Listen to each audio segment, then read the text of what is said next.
Million मार्च के अंदर मेरे साथ कुछ लोग हैं जो अपना जज्बाती इजहार करना चाहते हैं, आए उस बात सर माशाल्लाह अब यहाँ पर आए जमा हुए क्या कहते हैं कि लोगों को आना चाहिए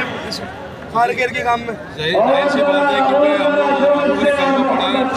और ये हमारा फरीज़ा भी है कि हम लोग आएँ और इसराइल के खिलाफ मुर्दाबाद जो रैली है इसमें सारे शिरकत करें। इसमें तमाम तबके के लोग आ सकते हैं, ज़रूरी नहीं है कि मदरसे के तालिब इल्म या कोई पार्टी के सियासी वर्कर या कोई दूसरा कोई भी आ सकता है। बजाते खुदा मुझे देखे मैं खुद कारोबारी शख्सियत हूँ,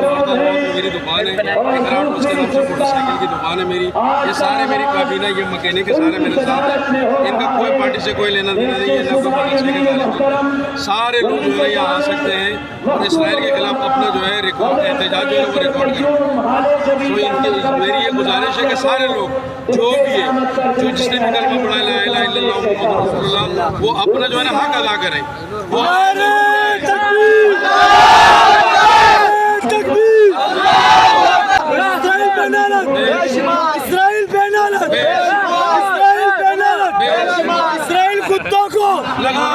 इस्राइल कुत्तों को